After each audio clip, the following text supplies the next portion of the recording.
So when I say 1996, what comes to mind? 30 years ago. I was a baby. So.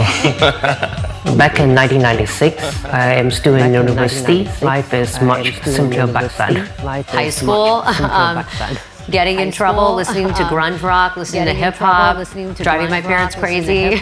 I was still a secondary school student. I told my parents I want to learn computer, but actually I mostly use it for playing games. In 1996, I had very frizzy hair. I was in high school, probably playing tennis. I was a lifeguard in high school. And I was being interviewed by my local paper as saying that being a lifeguard was probably the best job I would ever have. The year is 1996. The internet arrived. A new wilderness. Most brands brought the instincts of an older world. They mistook noise for connection. Then, something unprecedented. Strangers tapping their desires into machines, hungers, ambitions. For the first time, the consumer was telling you in plain language exactly what they wanted. Most of the industry did not hear them, but one agency in a quiet corner in Boston asked a different question. What if, instead of chasing, you went to those already searching? The world comes to know us as iProspect. Here we go. The biggest shift wasn't technology, it was the speed of decision making from clients, from the dollars they were spending, what was driving the output for their business. We were still working with handwritten billing papers, mass media, and largely one-way messaging. It wasn't quite Mad Men, but it wasn't far off. There were huge advertising on billboards, on TV, on the radio. Tra il 2006 e il 2007 si è iniziato a parlare di digitale in maniera importante. iProspect, but the world's first search agency, Google, was founded 2 years after. So before the industry started talking about performance marketing, iProspect was already building a business around measurable outcomes. The thing that they spotted was that intent was going to be one of the most important signals in marketing in the future. If you look at our timeline over those last 30, we've drastically changed from a small internet prospecting search agency to a full funnel media agency that's driving outcomes. Search was our origin story and growth became our mission.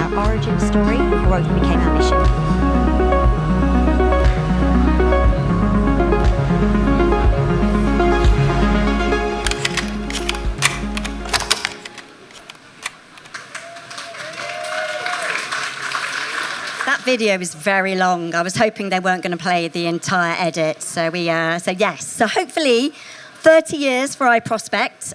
Amazing. That feels like the world is such a different place 30 years in.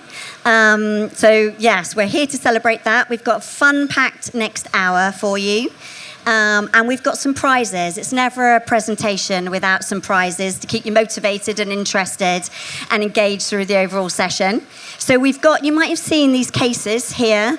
They're real items from 1996 from our friends at eBay, so thank you, eBay. And so we'll be having a taste of 1996 prize draw.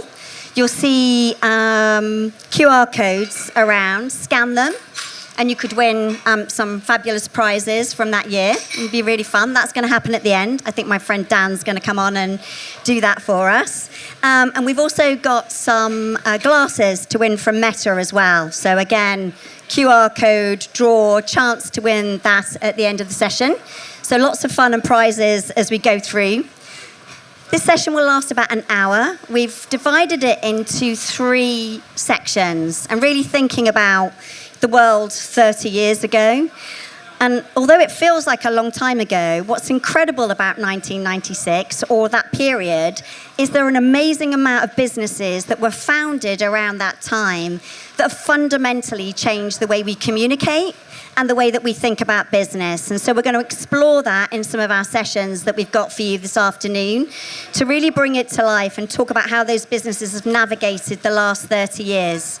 So session number 1 is really what's happened over those 30 years and what does it take to reinvent and adapt as you go through such significant change.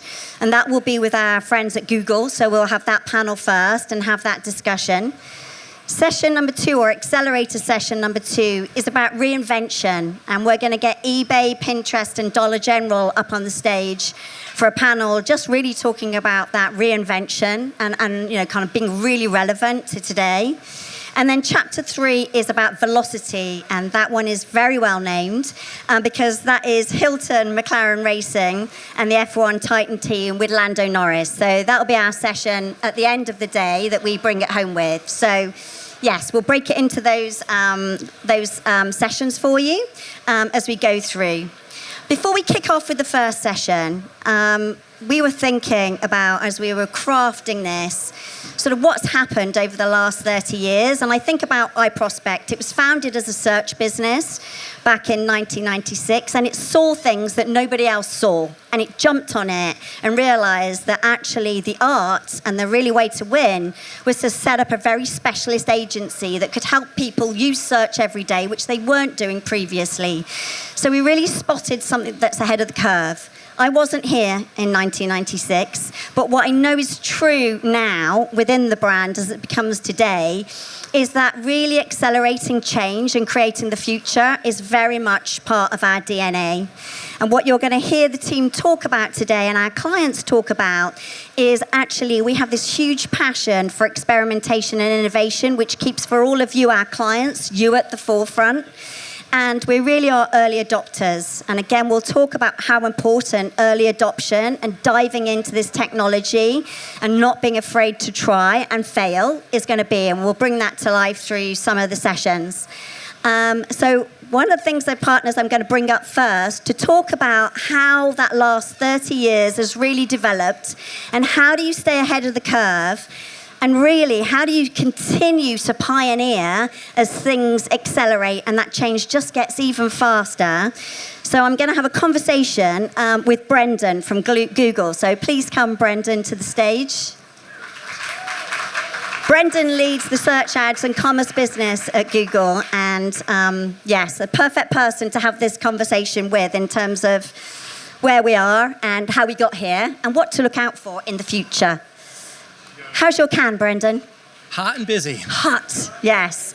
Everybody's using the word hot right now. So I like to ask this question at the beginning of every one of our 30th celebrations. We were just talking about it on the side, which is, what were you doing in 1996?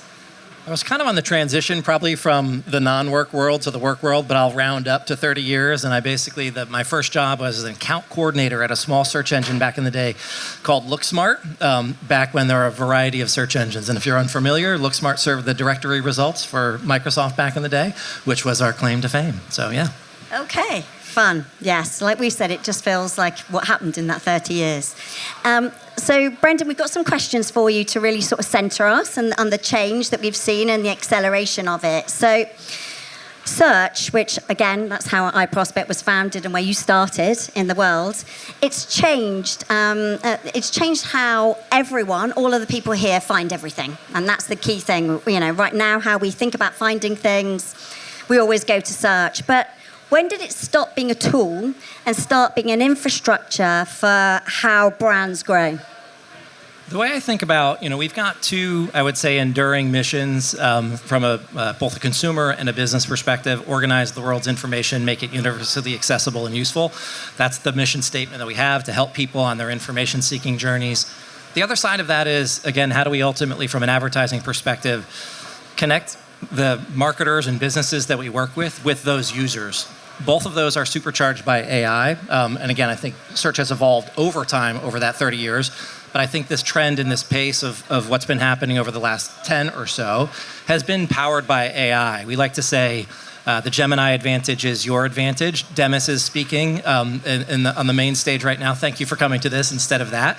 But at the center of how we operate at Google is to leverage that core Gemini advantage, that differentiation from a model perspective, and deploy it into the products and services that we have, both on the organic and the consumer side and the ad side.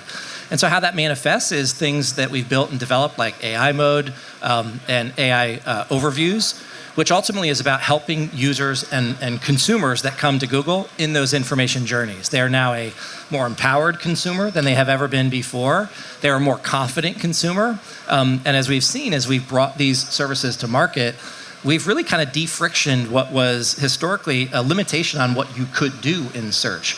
We had an amazing business in partnership with many of those of you in the room, but it was predicated on going in and typing in keyword ease. And now you can really come and express yourself in any way you want in multimodal ways. And when you do that, you find that actually people will express their curiosity in new ways. And so again, we're incredibly excited about that, and we're seeing a variety of new paradigms for how people search. Again, we've shared this before, that people are searching much longer, so queries in AI mode are 3 times the typical length. We're finding that 1 in 6 are multimodal in nature, and that ultimately image search tends to be one of the fastest growing. And then on the advertising side, it is about how we bring AI to help partners show up and reach users in that moment across targeting, bidding, and creative. And so at the end of the day, the mission's durable. It is about leveraging technology to enhance the mission on both of those dimensions. Perfect. I've been judging for the last couple of days, or 3 days. I've been locked in a room. This is my first day out, so if I get overexcited. But it's been really interesting, even in the entries in the Palais, looking about how people are really adapting. I've been judging media, but how they're adapting search and really integrating it into their business, and how they're thinking about building their products and adapting their products as well. So you can really see that evolution. Talking of evolution, as you've just said, you've been masters of reinventing the category. This AI shift, and there's a lot of clients in the audience today, and I know we have lots of conversations around it where people are like, how do I get there? How big is it? Should I be worried? How do I think differently? So what makes this AI shift significantly different to some of the other changes that we've sort of ridden through, from mobile, voice, all the other things that you've navigated? So I think I often when I engage and speak to customers is that there are some parallels from the mobile pivot to this pivot. This one certainly feels, I think, more significant and more expansionary in particular ways. At the end of the day, and I was in a very similar function at Google as we're making that transition to mobile, the 3 kinds of things that customers always ask is what's the future of the consumer experience? It's very germane to what we're talking about today of what is the future of the consumer experience on search?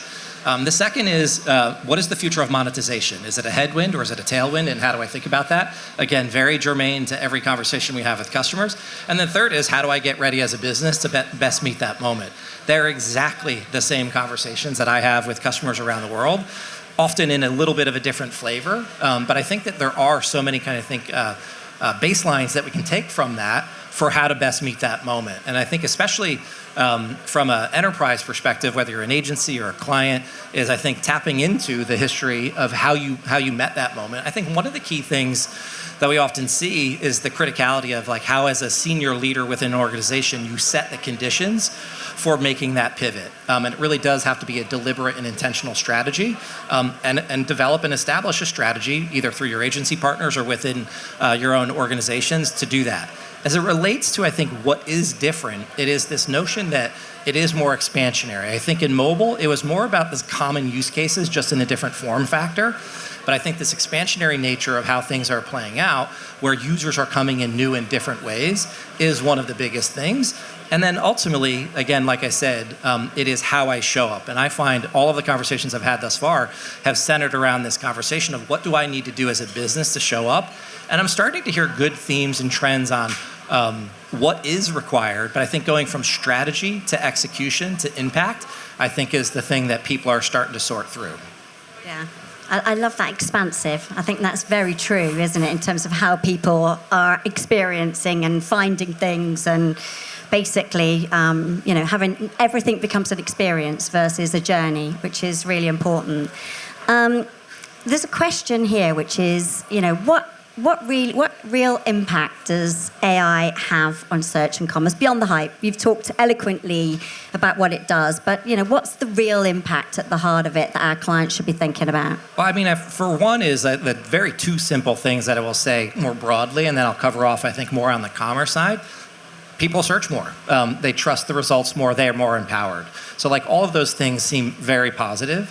And then from an advertising perspective, and all of the products that we've built and developed, whether they're AI Max or PMax, We have uplift claims that talk about the incremental conversion value or volume when you use and leverage them, and it's really just driving bottom line business results. So I think you have users who search more, that again, I think can be net accretive to businesses. They trust more, and that ultimately, again, when you use some of these AI-based campaigns, you get more value. And I think that that's certainly, I think, I would serve the stake on those points.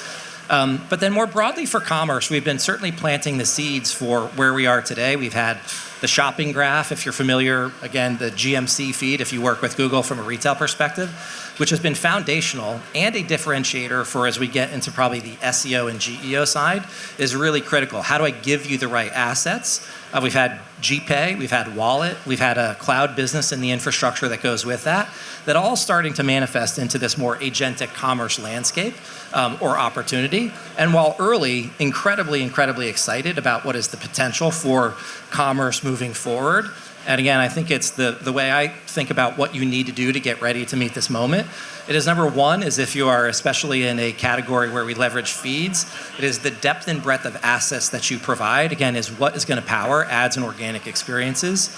The second is more marketing. It is about data strength and truly understanding the value in AI-based campaigns. And then certainly last but not least is starting to think about how within the enterprise you leverage solutions like the Universal Commerce Protocol, which we've built in partnership with the industry, to ultimately start to think about how for your own first-party product, how do you get ready for an agentic future? So a lot of the seeds are planted. We're super excited.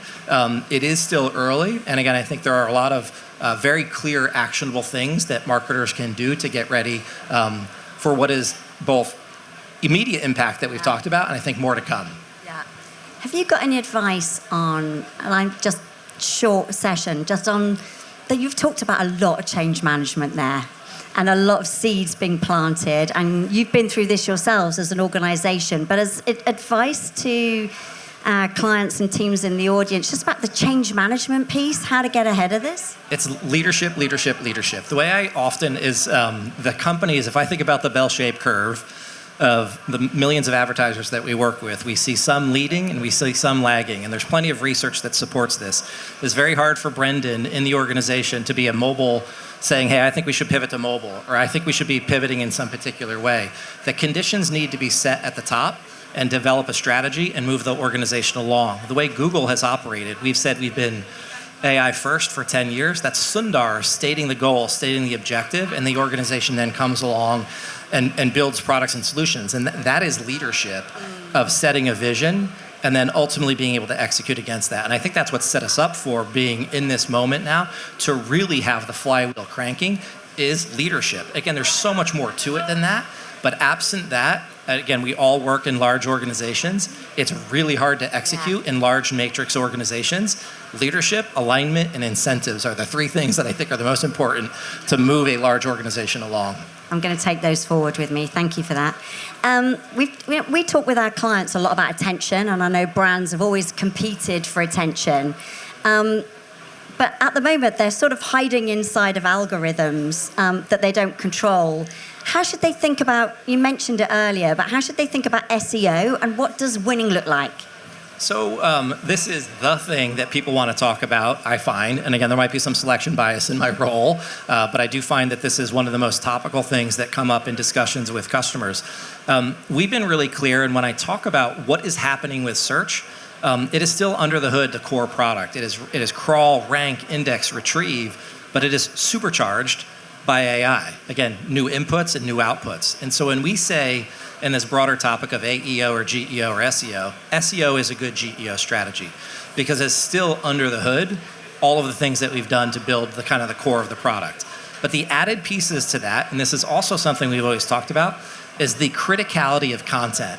It is about unique, differentiated content that matters within the organization. We've always said helpful, reliable, people-first content, which is just code for good, high-quality, differentiated content.